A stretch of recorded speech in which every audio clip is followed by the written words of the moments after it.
Welcome to September 2018. Today we're going to be talking about tasty pie, Enbridge, rebates, and the Toronto real estate market. It's all very tasty, so come on, let's get going.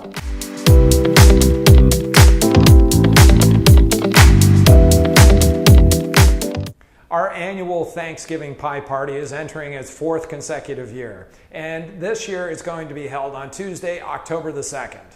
We have a brand new pie company because Whittemore Farms, as good as they were, they decided to close up shop last year. So we've sourced out a new vendor and we're going to be very excited to offer some tasty flavored pies in time for you to enjoy with your family holidays over the Thanksgiving weekend. Invitations will be going out to those of you that are active and past clients, and for the rest of you that are not, perhaps you might want to refer yourself into our business and we can get you on the invite list.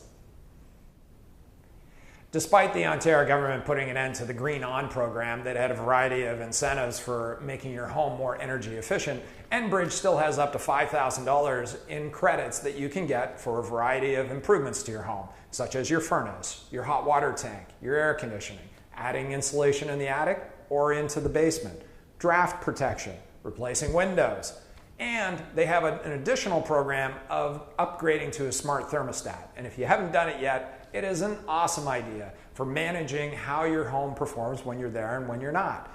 And you can get up to $100 back. So that combined with the energy savings, I think these smart thermostats will pay for themselves literally in the first year. So it's a really smart buy. Take advantage of the program if you're planning on replacing some of those appliances or doing some of those improvements, because these programs will not last forever. Okay, so now let's get down to business and talk about what's going on in the Toronto real estate market. The supply side is always about the number of new listings coming to market. And month of August, year over year, up 6%. We had almost 7,000 new listings in the month of August, which is seasonally accurate. You can see how in that August column, that orange bar represents this year and the 3 preceding years. And it's seasonally normal. But the thing to take note of is how this transition into September. And you can see how it increases seasonally. And so we are classically at the start of the fall market. The kids have gone back to school, everybody's come back from vacation, and now's the time frame that people think, if I'm going to make a move, I want to get it done before the snow flies, before the holidays come. Wouldn't that be great?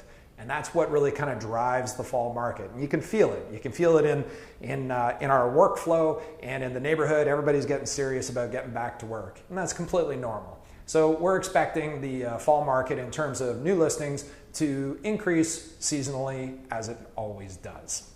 As it pertains to the demand side, we can see the month of August was a little better than last year. Sales were up 8.5%. So that's the activity.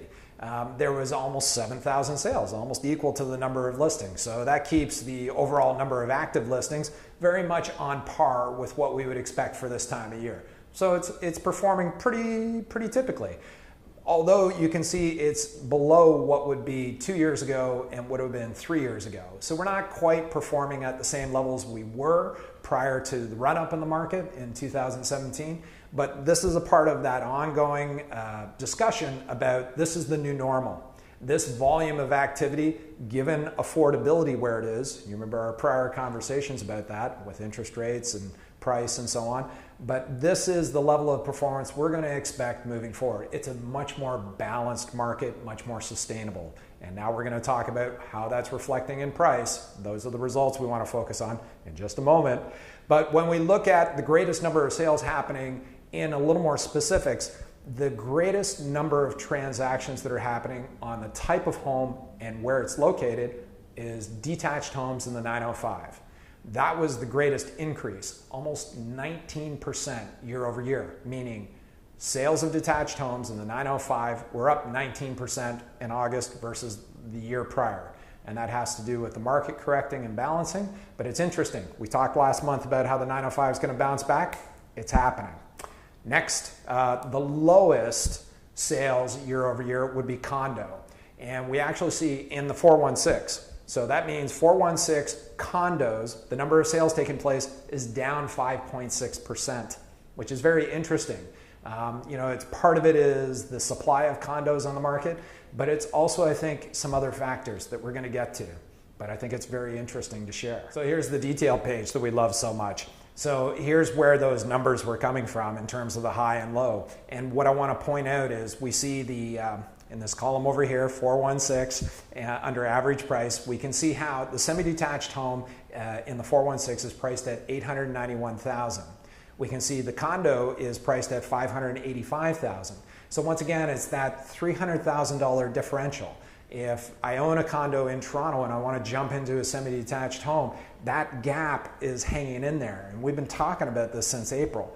And you know, it's kind of like, yeah, condo pricing is continuing to kind of climb, but there's so much condo build going on and a lot of projects that are launching this fall in terms of, you know, adding to the supply that, you know, it's going to be interesting how long that price delta will hang in there. The other thing I wanted to mention is Bank of Canada did not change the key overnight rate this week when they met, citing the unknown outcome of the NAFTA trade talks with the US is the underpinning reason not to increase interest rates, failing which they would have increased interest rates. And so much of the market is saying, well, interest rates are probably going to go up next month, towards the end of next month when the Bank of Canada meets again. And so what does this mean for the marketplace? Understand that value growth is tied to interest rates. And it's about other segments of our economy doing really well. Unemployment is low, and our GDP is up.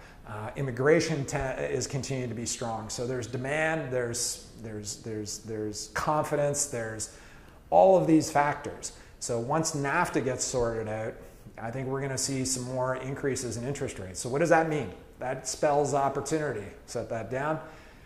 For folks that are considering selling, if you're downsizing, yeah, you know what? You can get a very fair price for your property at this stage, and wherever you're moving to, there's a good opportunity in the move. Like there's stability as opposed to instability and getting caught in between.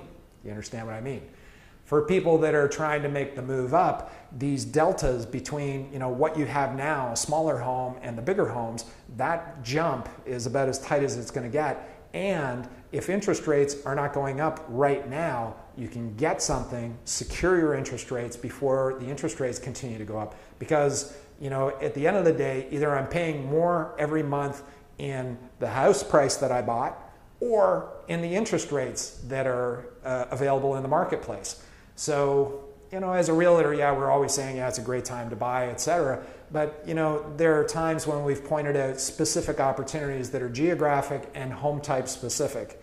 In this more balanced market environment, it works well for all parties. There will be some very specific opportunities in certain neighborhoods and certain home types, and that's where we come in.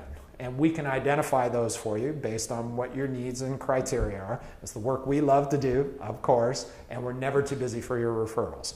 So it's a time of back to school. It's a time to take action, and we're ready and able to serve. So I am Matt Emerson of RE/MAX Hallmark Emerson Group Realty, and I want to thank you very much for your time, and I look forward again to speaking with you again next month. Take care.